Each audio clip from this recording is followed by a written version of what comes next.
So enough theory. We've kind of done theory to death, haven't we? We're developers. We're going to build and do stuff. So should we do it? Should we prepare it? Should we get this app ready so everyone can see what's going on?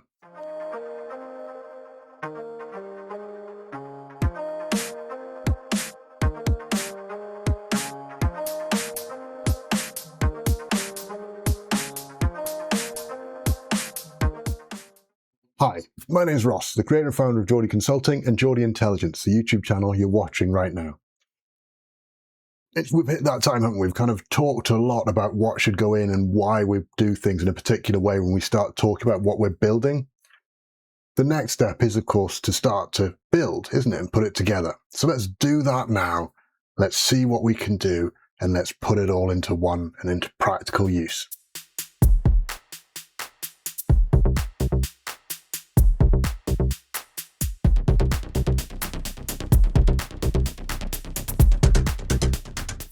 So here we are, okay, Power BI Desktop, the most important part of this component. And I think something that we really have to understand how it all fits into our methodology, especially if we're going to start talking about infrastructure as code, IAC, in terms of we want to do more with Visual Studio and do all this piece, because that's how we bring in AI, isn't it? AI, MCP servers, Visual Studio Code, that's the way to go. So we've got here, this is open as a project. So we could connect to this from Visual Studio Code. We could make changes in Visual Studio Code and then have those realized and visualized back in our Power BI desktop environment. That's fine. We aren't going to do that in this. Okay, I don't really want to get involved in it. I personally do not think it's ready yet in Power BI. That's my view. You may see things very differently. We can definitely have a conversation if you want, though. But we've got our Power BI desktop. This is our master report file. Okay, master report files are going to be that they've got the semantic model embedded within them. Okay, so these can get quite big. You know, in Pro Landscape, these could be up to 1 gigabyte in size. You know, if you go up into the premium or fabric side, you know, in theory, the sky can be the limit. You probably wouldn't want to be trying to operate a 100 terabyte model or even a 100 gigabyte model, but you know, you can kind of figure out, you can go to those kind of scales if you have to. I think, anyway, let's not get too scared. This is our simple one. There's kind of 65,000 rows of data in total in here. So it's kind of really nothing too bad is roughly what we're looking at.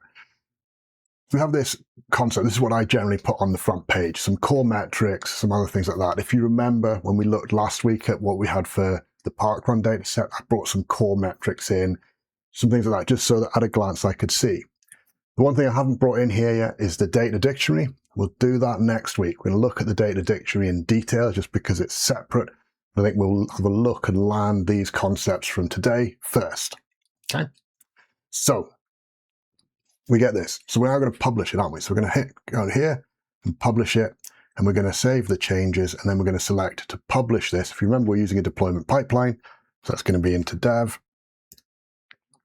NYC 3.0 dev, so we publish it to there, and it'll now go through, it's going to update one report, no big deal, all right?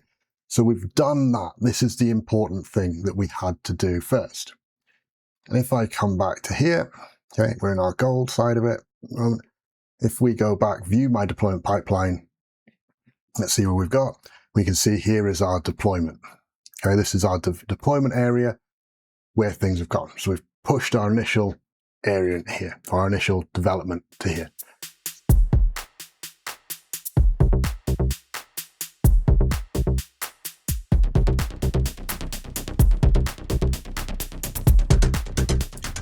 So we're up to here. We can say, right, what do we want to do? Deploy from dev. So we're going to select everything. We're going to choose to deploy it. And remember, give it a code or information. So we're going to update this for the video. And we'll say, yeah, deploy. Okay, so it's going to write this now and push the schema information to it. Schema. Okay, this is really key. This is really key. This only transfers schema. So we still will have to go through and refresh things if we wanted to use this and do testing in here. But this brings about an interesting point, doesn't it? Okay, now, dev, test, and prod is only of value to a business if it mitigates risk.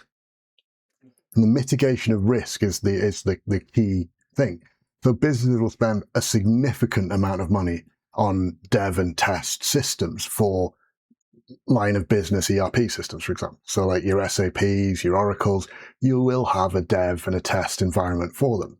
The size and scale of that will depend on the size and scale of your main production area, but also the risk and impact that a bad change hitting production would have. You know, if you look at an SAP where you can't roll back a change, you really have to make sure that you've got everything working before you're going to push it through into prod.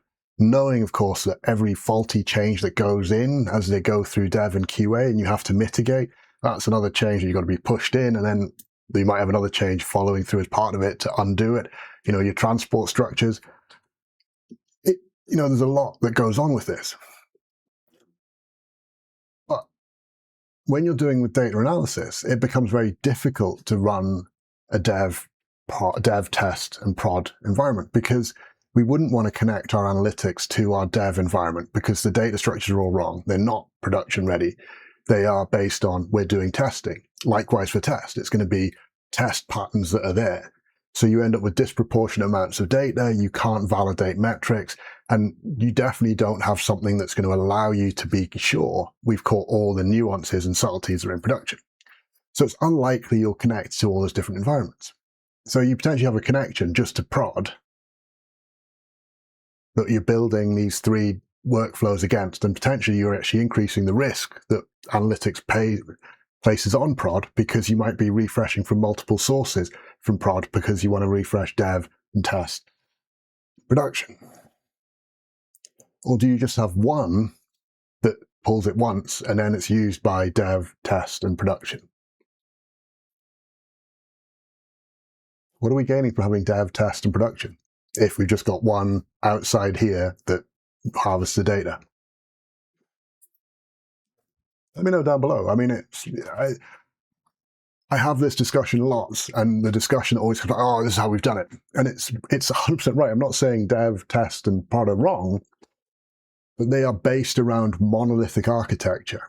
And analysis, analytics, the way it's structured, it doesn't fit that monolithic architecture mindset. You know, if you think your SAPs or your Oracles, you've got database servers, potentially you've got a high availability DB cluster for prod, you might have multiple application servers, you might have other servers involved as well. That's your environment that you are testing. And what you really want to know is, when we put in changes, is it going to work in the environment we have in a way that we understand and that meets our expectations? That's different in analytics. And this pipeline structure, it will tailor and build you into this mindset of, right, we're going from dev to test to prod. But the reality is analytics starts from the semantic model on, and this is going to take us as far as having built our primary model and our primary report. And then all the stuff that happens after that, we potentially miss. And we don't have that visibility, and we're not encouraged by that linear structure that we've built to go back and think and be aware of, oh, wow, this actually is going to have significant consequences beyond just us. My little 2p, there you go, put it in the slot.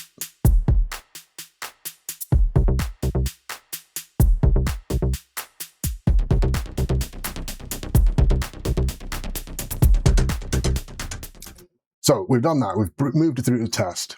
While we were having that discussion, we of course did all the testing that we needed to do. So we're now going to bring it and do the same to push it into prod. So we're going to select everything, we're going to deploy from prod, we're going to deploy, and this is going to be production deployment. Okay, deploy. Now think about it. We can see these things arriving. Okay, so we'll come back. Let's go to our, what was ours, gold? So here we go. This is now suddenly, this is where the action is going to start, isn't it? So we've got this model republished. We can see here, and the best way I can show you this, let's go to Excel and have a look. In Excel, we can come to a new file.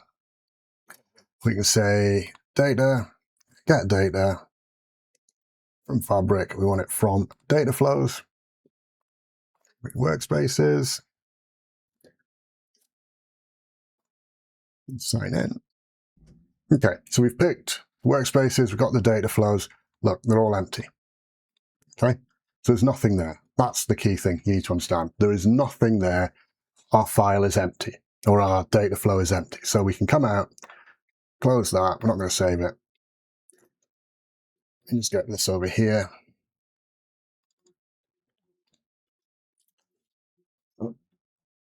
Okay, so at this point, what we'll do is we'll do the sensible thing. We'll go to settings.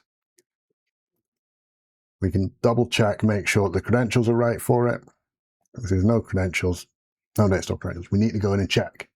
Okay, so again, this is one of those areas that you might want to check, or that you find you're going to have problems with it. So we're going to refresh it daily. Let's say we're going to refresh it at 9 p.m. So let's do it weekly, because this isn't to go daily, does it? Let's just pick Saturday and Sunday. Okay, so we refresh it over the weekend. 2 refreshes, so it gives us double the chance that it will work. So come Monday morning, we've got the latest version of the data. That's the mindset. Okay, so we've got that. I'm concerned it's not asking me, but it is okay. It's going to let me put in credentials. I'm going to pick OAuth. Here we go, anonymous. Yeah, that's fine. This is to the New York data set, so that's brilliant. That needs to be anonymous. Sign into that. SharePoint, OAuth organizational, that's fine. Sign in. Ask me to sign in, confirm it's me. Again, this is what you need to do. This is where you'll be putting in your servers accounts, whatever else it is that you've got going on. Job is now ready. We've now established that. So we'll come back and we'll hit refresh on that. Okay. And this needs to refresh. And then, of course, we're going to have to refresh the semantic model. And again, we would put in something probably to say, let's refresh this at 9:30 on Saturday and Sunday. And again, this is what, which brings us to another little gem point. So, half hour of these rubbish. Don't worry. Okay, we've got the first one. We'll trigger that. Use Power Automate. You can have the completion of that first refresh trigger the dataset refresh. And if you really want, or you're having issues, you can set something up to tell it to retry the data flow if it's failed. You just retry it. If it succeeds, do the data flow, do the semantic model. Okay, so your data is always going to be ready. So it's fine. You can work through ways of doing it. And that way you're not worried that, it's taken over half an hour one week, or it's taken, or it's really inefficient. We've got lots to fit through. Have one triggered based on a timer, and the rest can go through and do something different. If you want to go purely Power Automate, and there's an argument to say we're going to go purely Power Automate, you can have that first one be a trigger like on time. So the first one, it will be triggered based on date, time, or time to then evaluate the rest, and that'll start the chain of data flows Power Automate jobs that you have that will manage it through. So still been using Power Automate so long. It used to be flow. Can you imagine flows and data flows? It was just like, then it still comes through. Okay, so we get all that stuff built. This is going to refresh. It should take about 3 minutes to refresh.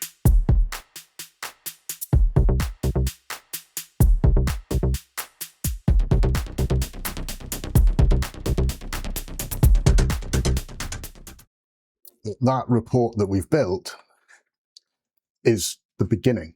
Okay, so it's empty, as you can see. Okay, so the report that we had here, this one, okay, this is the beginning. All right, so we've got starting report. This is what we have built as IT, and we've pushed through this pipeline. I've built a report here for current year. Okay, I can open previous year. Okay, and I can open another one. Edit. Sorry, these just need to be remapped to be in the right location. I built these based on dev, so they worked. And I'm just setting these to be based on prod now, but of course, as you know, prod's got no data, which is why, hey, check this out. These have got no data in. These are coming back with weird little errors. Okay, this is what we want. So we've got that. Let's see, has our data flow finished now? Let's see. Yes, okay, that's finished. So now we're going to refresh the semantic model. So we just hit refresh on that, and that'll come through should be relatively quick for it. So you can see that's going to come through. So all we would need to do at some point is periodically come through and hit refresh on these, and you see suddenly they have data. So this is our current year. This is looking, we've put a date filter in here. Okay, so one of our new dynamic date fields where it is this year. Okay, so we can see how many inspections have taken place this year. We could even, let's be really cool, let's do this. Let's take that there. Let's remove the borough and let's turn it into just a card. Okay, I need to restore the default visuals. I really wish Microsoft would be getting rid of those. Okay, so we can see we've had 573 inspections in 2026 so far. So we could put some text in, we could build all these things, build a report page about what's happened this year. Okay, simple. Right. The other report that I bought through here was looking at last year. So if we refresh this, right, suddenly we can see, oh, right, okay, wow, we've got everything that's come through last year. And we can then also see we've got the buildings and the status of the buildings by where they currently are. So are they due? Have they been actually inspected? So we can see what's been inspected, what hasn't been by region, and of course by borough, sorry. And of course for here, this is just really what's inspected. It would be silly to say, well, let's bring in everything and wouldn't make sense. But you can see we have this structure that we can build up, and this is just 2 reports we've built. So already now we're saying, right, okay, let's go file, publish these. Okay. And I'm going to keep this all simple. We're just going to put this all in gold. So that's not a problem for this. But it doesn't have to be in gold. We could stand up and have a separate workspace for it, which is something to really be aware of, because those separate workspaces and that concept, when it lands, it makes the difference to the success rate that you will find for your Power BI estate, because all of a sudden you're granting access to people based on, or you're building report content and app access to people based on their job role, as opposed to starting with, this is the report pack we're building today.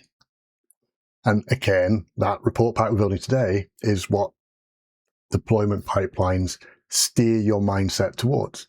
It's a blinkered way of working, as opposed to saying, right, actually, holistically, I want to make it really simple for my team to get their hands on all the data they need from a myriad of reports surfaced into one location.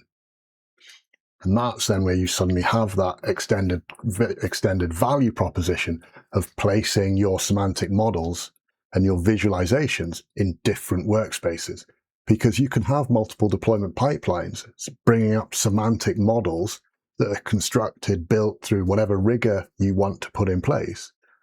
And then you have the visualizations drawing from those various semantic models and producing curated app content that can then be consumed by the job function. Makes a huge difference to acceptance, as opposed to saying, right, you've got 30, 40 different apps that you're going to use, depending on what it is you're doing today or what task you're doing.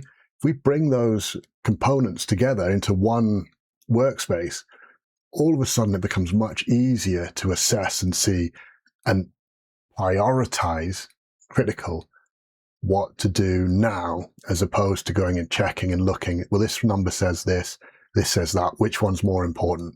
If we can bring that all together and surface that, we see something different. So we've got this, okay? So we've got historic, we've got current. And the last thing I was going to do was I wanted to go, let's go, let me open one more. Open test. Okay, I wish I called it a better name. This is supposed to be just the buildings report. Okay, so where are the buildings?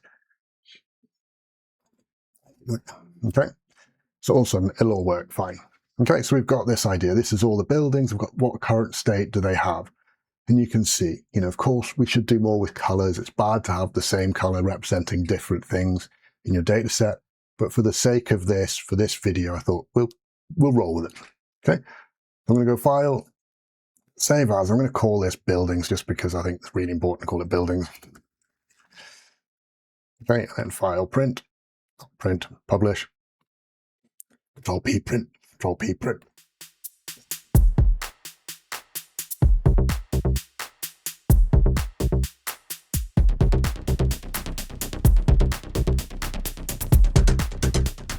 Anyway, so we get to here. We've now got 3 reports published into that, okay, on top of the default. So if we come back to here and we look and say, right, here is our gold space, we can see these are the additional reports coming through. And we can look and we can see, oh, right, okay, these are all connected to this. But I've mentioned we want to build that single pane of glass. So if you imagine, for the sake of this discussion, okay, that this is in a separate workspace, okay? Just for the sake of it, I wanted you to see the structure the way it is, which is why I've left it here. But for the sake of argument, we could pretend different workspace, okay? So it would work, okay? So what we'd want to do is we want to be able to say, right, let's open this report here.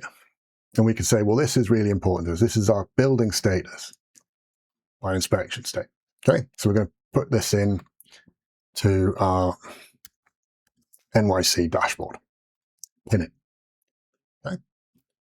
I want to do that. I want to put that into a dashboard. And Power BI dashboards are very different to a lot of other, to the concept of dashboards outside of Power BI. A dashboard is a menu system. What I'm also going to do is I'm going to bring this in here as well, okay? So the uploaded date, okay? And the reason why I want to bring the uploaded date in and make sure that we've got a card selected for it, I can't see, card, there we go. Tooltips value, there we go. Okay. I'm going to pin that to this NYC dashboard as well, because we want it, it's nice. We want to know when was it last refreshed? 3rd of June. Great. I know what's going on with it. Okay. So we've got these concepts that are starting to land. We can come back to here, hit save. Okay. So we've got our NYC dashboard. Let's look at previous year. Okay. So last year, we could turn around and say, well, this is what we want for last year. I'm going to pin this visual, NYC. I could say, what I want to do as well is go in and edit this some more, because it would be nice to have kind of an inspections count, wouldn't it? So we could turn around and we could say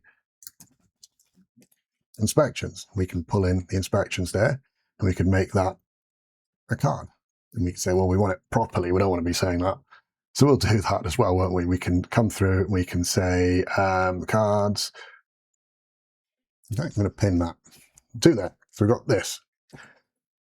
Then finally, we come back to here and we can go to our current year.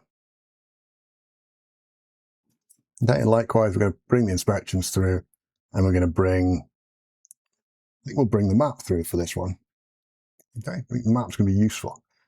Right, so now we can go and look at our dashboard and be, oh, it's terrible, it's a big mess. Okay, but it is a big mess, but it's because it's a mess we can understand. So we could turn around and we can say, we know these are the buildings that we've got. We could restructure this. So you are restricted in what you can do with these, but we could say, well, this is going to be current year, previous year. We can edit these as well. So we can go and edit details. See, it says inspections. The subtitle will be current year. And then we can say, apply that. Okay, likewise, inspect, oh, I clicked the wrong thing. But you see, it's taken me somewhere because I've clicked on it. So it will take you to the report page that you drew that from. Unless you do otherwise. So if when we go to edit, we can pick to choose a different link to a dashboard or report in it. So we can do different things and build up this whole menu structure. And this ability here to link, this one's hidden behind my head a bit. Yeah, this one is really useful because it allows you to build a specific report that just has informational visuals or informational pieces, put them on, and then you can link those to report pages or reports within your Power BI pack. But as you can see, current year, previous year, they're different reports. These are small one-page reports I built.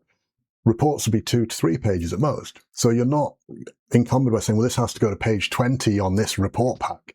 Instead, we should be saying that report pack shouldn't have 20 pages. It should be very focused on one specific thing. And we move through and do more based on that. So we can have this where we can start to really do a lot. And obviously you've got the ability to bring in external links as well. Okay, sorry, I should have hit Control and drawn that properly. But you can see, so there's a lot we can do with this. But for here, I'm going to go here and just put previous year and hit apply. Okay, so we can see we've got all the information is ready on the page. Didn't want to click there, did I? I keep getting too click happy. I think what we'll do is we will put that there. And let's put that here for our current year's inspections. So we can see the inspections that are going on in the current year. We could see that. We could choose to do whatever we want with it. We could zoom in, change things. Okay. See, we don't have the ability to interact with our map, but we can get tooltip information, basic tooltip information from other charts and other components. Okay. So this is our dashboard. And by having that at the head of our app, it's going to change the structure of what people are going to experience. So what we would do then is, let's go back to here. And you can see we've now got this one dashboard that's tied to these.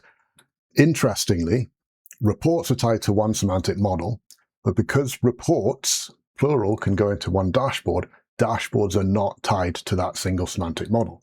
So bringing all your reports together into one dashboard, into one workspace to build the app, they can all funnel through into that single dashboard menu item structure that allows people to go and explore multiple reports, multiple semantic models without knowing that they're doing it. It becomes transparent and they don't see it. They don't need to know. So we've got all this structure. So what we can do now, let's go and let's create an app. Okay. This is our sample app. Okay. Recommend definitely getting some icons you can put in. Does make a big difference to doing it. Check under the advanced. I would say definitely tick the box if this is an important report pack. Here, let me just zoom in down here so you can see. Tick the box. Okay, this is really important. Install the app automatically. This will help make sure that people can actually find the app you publish. If you just publish the app and you don't tick this box, they have to go to apps and find it. If you tick this box, when they go to apps, it will already be there for them to use. So it's definitely the core line of business ones, tick that box. Obscure ones, or less frequently used ones, leave them unticked. That's fine. Okay, but do it from a point of knowledge as opposed to, oh, completely forgot about it. So we do that. Navigation pane, you can choose to expand or contract it. Obviously everything you want. Your app color scheme, it's a bit restricted, but be aware it's there. So you've got that done. Next step, I'm going to go to add content. Okay. And you can see we can choose to add content. And what we want to bring in is NYC, buildings, current year, previous year. That's what we definitely need. We don't need the main report from here. Okay, we don't. So we've got those are the content areas we want.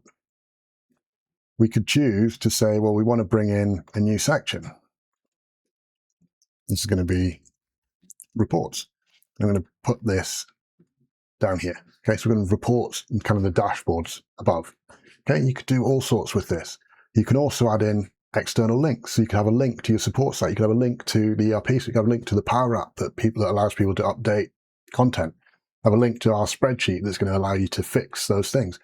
Whatever it is you need to do, you can do to build that app-like experience. And again, that little icon I said it's really worth doing, that would appear here for people. So it'll be at the top of the screen when people look at it. So we've built the core structure of it. The next thing we need to do is add an audience. Okay, so at this point we can start to see what we've got. So I'm going to hide or show everything, which again, show, hide. Okay, you tick, you untick for it. This is what it's going to look like. Got this audience, and I'm going to say for the audience, my advice, okay, is to use Teams. Okay, I'm going to type intelligence. It should come back. Oh dear me.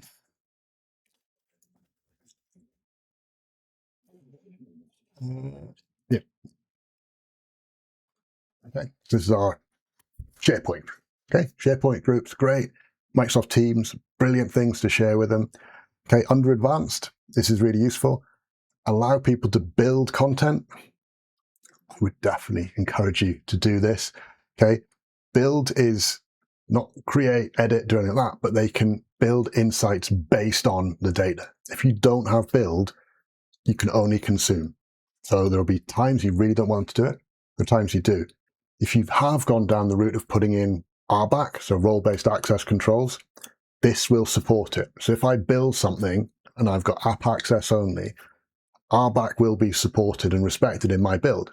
So if I've got access to, let's say, Manhattan, and I share it with Steve, who's got Queens, Steve would only see Queens, but it would be the report I had built based on Manhattan stuff. So as long as I haven't put anything that hard codes to Manhattan, Steve will see it and be, oh, wow, this is Queens. This is amazing.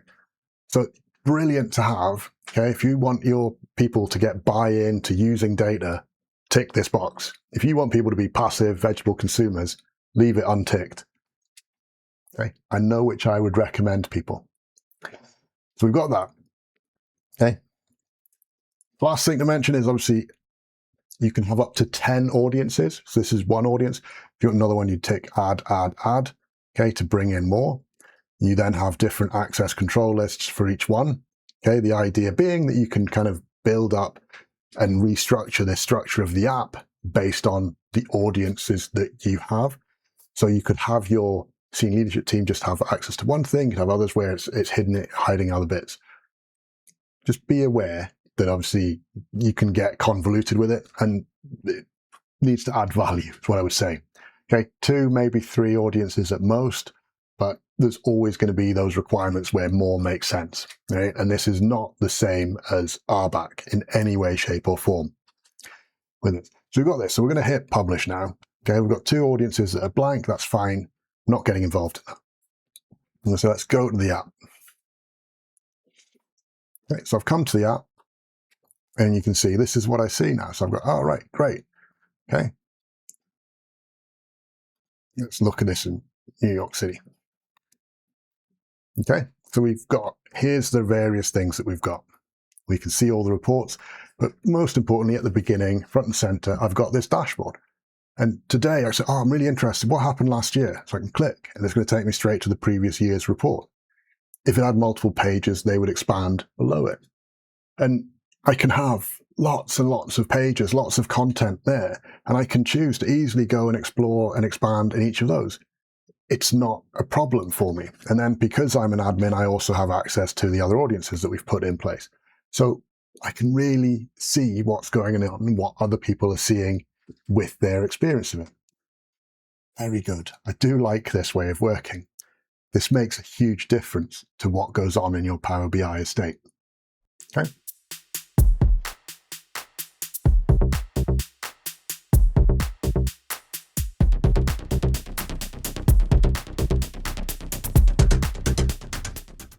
What do you think? Me from the future here. Look at what I was going to say here and what was actually said. And yeah, it didn't hang together very well. So excuse me. What we've built is we've shown the idea of these deployment pipelines. And I think it's really also highlighted the critical issue that we see with deployment pipelines in that it builds that blinkered way of thinking that you kind of go from start in terms of we're going to pull data in, we're going to do something.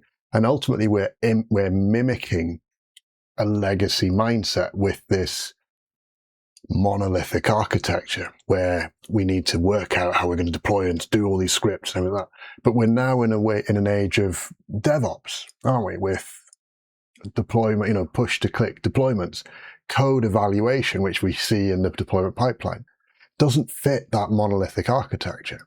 And then you get to the point of saying, well, if this is only going to take us as far as our semantic model, what's dealing with the app content and really ultimately the important content and the purpose of having reports?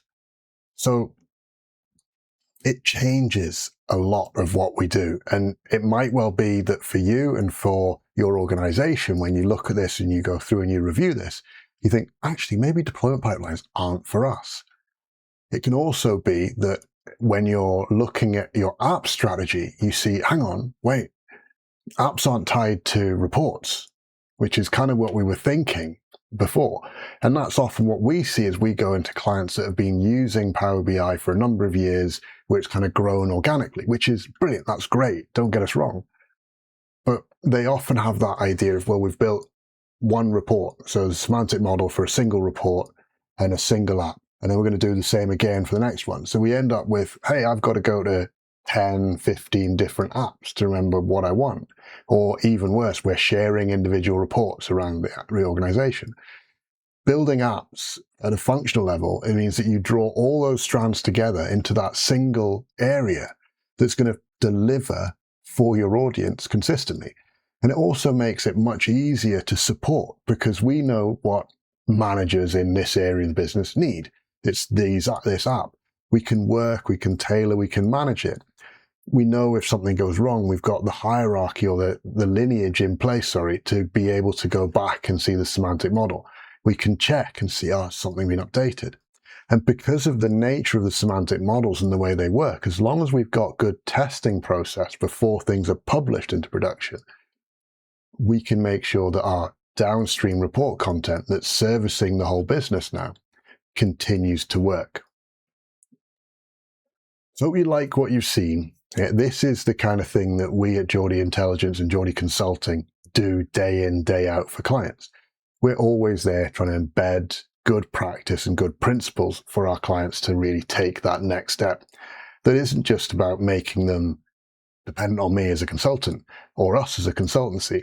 It's about allowing them to own their own solutions and put in place the rules and guidance that they need to continue to grow and flourish without us. For now, though, stay safe, take care, ta-da.